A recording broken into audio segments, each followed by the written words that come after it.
Addie is surprised to see all the ladies of the house wearing the same attire. You people are impossible, Addie says. The other ladies avoid wearing same clothes, and sometimes clothes of even same shade or color. But all three of you are wearing the same colored raincoat and mask. This is incredible, Addie says. Don't make fun of us, bro-in-law, Mona says. Mom got this raincoat with buy one, get two free offer last week. While I have been wearing mine regularly from a few days, these two have worn it rarely, Mona says. But where are you planning to go together in the rains, like this? Addie asks. We are fed up of staying at home all these days, so we have decided to go shopping, no matter if it rains or not, Misha says. That's great news. Have a nice time, and get me some snacks, Addie says. All the three ladies head out for shopping to a nearby mall. Addie is finally enjoying the peace and quiet at home. He makes himself hot coffee and is sipping it on the lawn outside. Just then, he spots a young guy roaming near the house. Now who is this guy? He is even shorter than me, Addie thinks and comes out. Who are you, dude? He asks the young man. I am sorry to have bothered you, sir, but I have come to meet the tall and strong lady who lives in this house, he says. Addie is surprised. There are three tall and strong women in this house. Now who is this guy asking about, Addie thinks. Sorry, I forgot to introduce myself. My name is Sid. My house is on the next street, he says. Please don't get me wrong, I don't have any other intentions. I have come to thank that tall lady, who really helped me from a dangerous situation, he says.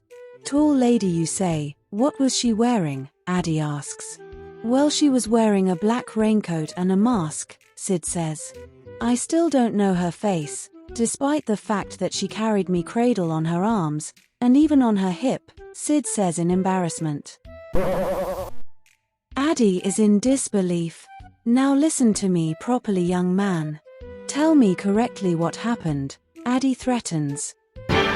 Sid is scared. Addie controls his anger now.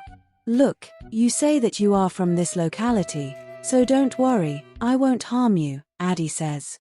Just tell me clearly, and I will help you, he promises. Well, okay, sir, so it happened like this, Sid starts. I had purchased a heavy motorbike to look macho in front of my friends last week. But I was struggling to handle it, Sid says. Because it was quite heavy for me, and I was slowly practicing to handle its weight. But when it started raining heavily, the road to our locality got heavily damaged, Sid says. I was riding the bike on that road, but the motorbike slipped on the wet road, and I fell, Sid says. Oh no, why did you buy a heavy motorbike, if you cannot handle its weight? Addie asks. I know, as I had fallen down, the bike fell on my leg, and I was stuck, Sid says. I tried with all my might, but I was unable to even move it, Sid says. It was then that this tall, strong lady came, he says with a spark in his eyes. Oh man, who could it be, Misha, Mona or Aunt Aisha? Addie is thinking. Anyways, what happened then? Addie asks. First, that tall girl easily lifted up that heavy bike from me and placed it on the center stand easily. I was never able to do that, Sid says, remembering that event. Wow, all the ladies are capable in our house for that, Addie thinks. She then checked my leg. Thankfully, it was only a sprain, she said, Sid remembers. Okay, good. Then what happened? Addie asks in worry. She then said she will help me. I was thinking that she will help me stand up, but... Sid pauses. But what? Addie asks in tension. She lifted me up in a cradle, on her arms, straight up from the ground. Sid says. Darn it. Addie exclaims. Can you imagine a grown man like me, lifted up in the middle of the street, by a slim woman in a cradle? It was really embarrassing, Sid says. Oh God, that is definitely done by the women of my house, Addie thinks. So what happened next? Addie asks. I was in disbelief as that slim girl had lifted me up high on her arms in a cradle. You know, I was never lifted up by a girl in my life before, except by my mom in childhood, Sid exclaims with his eyes almost wet. Well, there is a first time for everything, Addie says. And what happened next? He asks. That strong girl was finding me easily liftable, Sid says. Can you believe it? Carrying my full weight in cradle, she was standing there joking that we boys should leave the girls to ride the heavy motorbikes because we are weaker, Sid says angrily. Darn, that is embarrassing, Addie thinks. It then started raining again. Curse these rains, Sid says. If carrying me cradle in the middle of the road was not enough, she then started walking towards the bus stop shelter, carrying me, Sid says.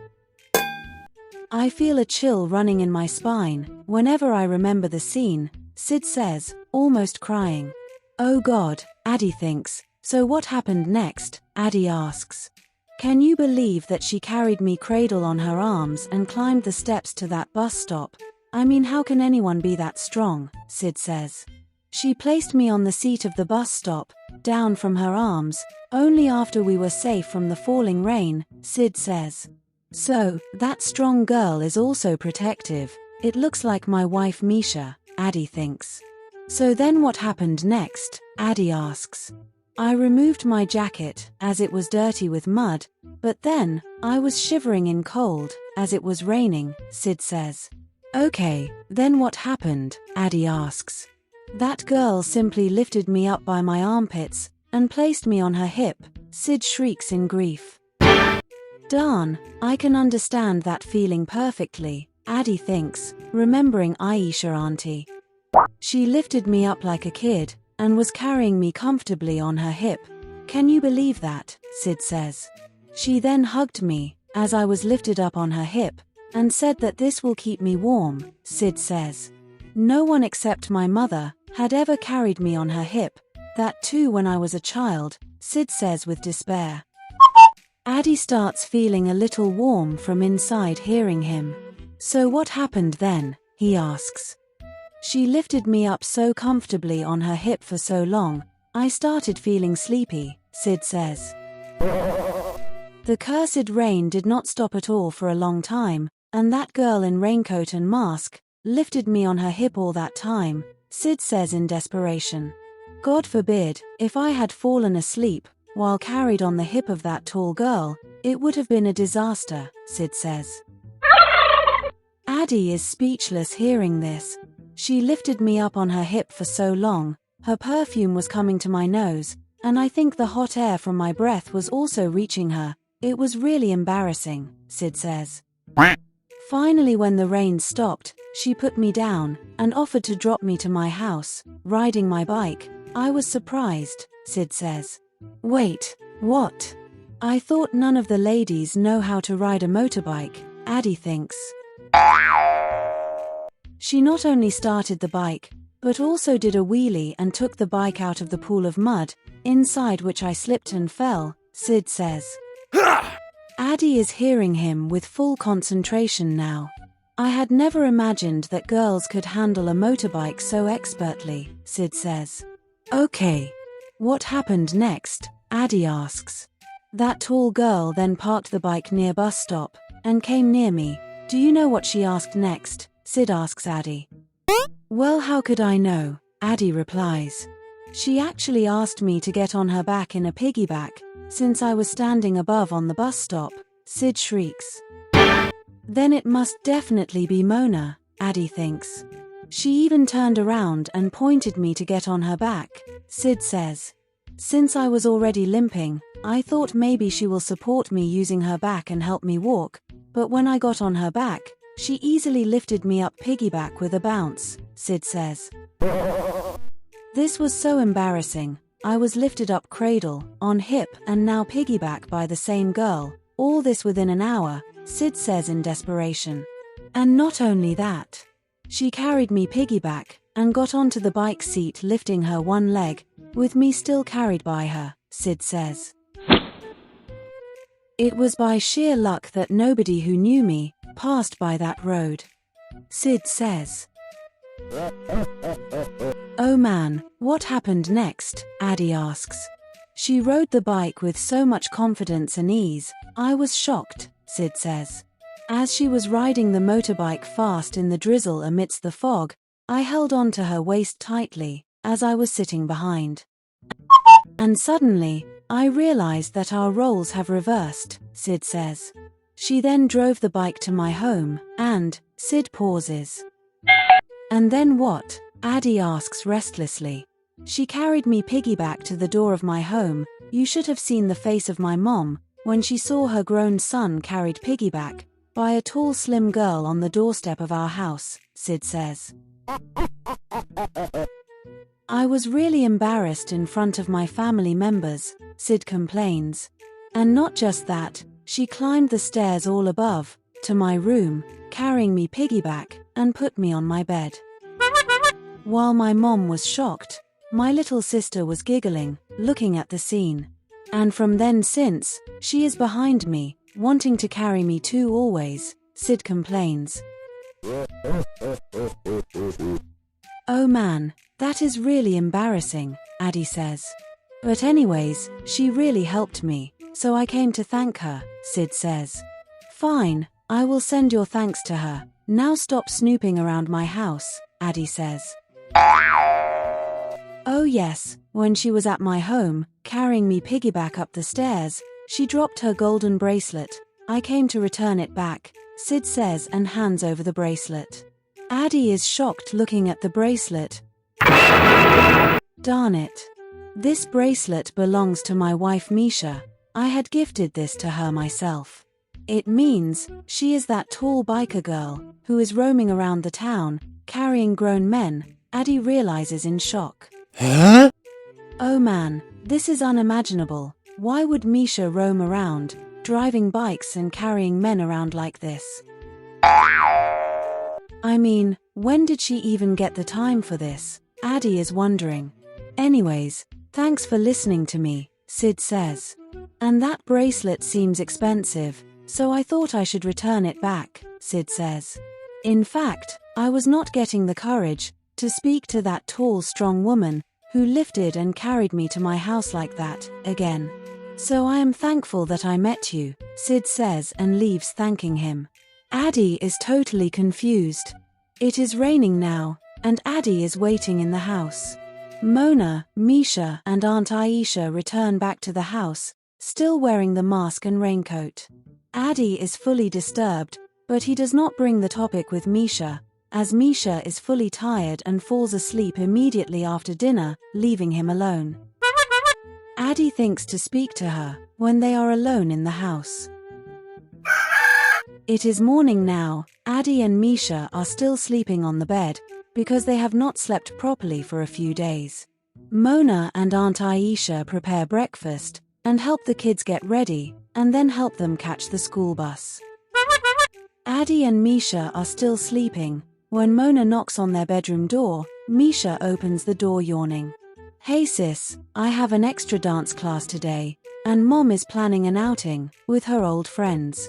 So, you will get to spend the whole day with my bro-in-law, in peace. Mona winks and leaves. Misha is smiling now. Addie finally wakes up, as it is quite late in the morning now.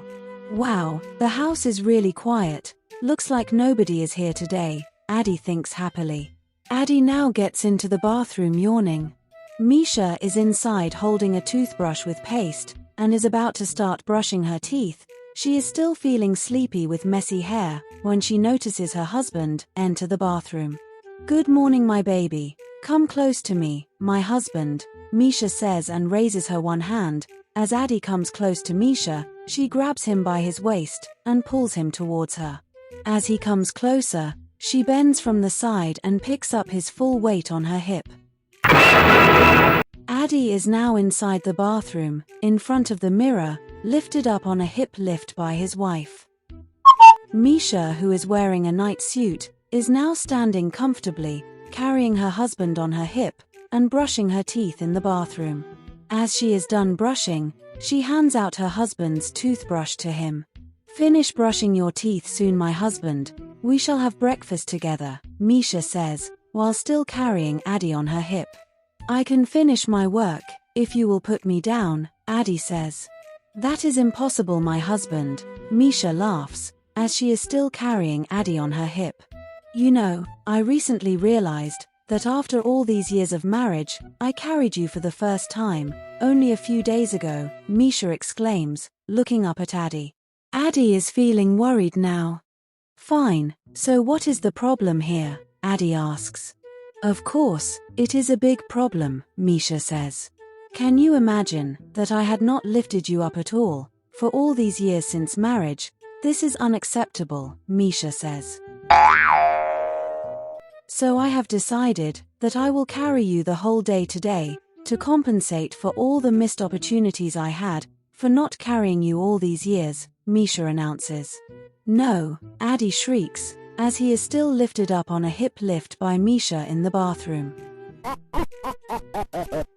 The story will continue, gentlemen. Stay tuned for the next part.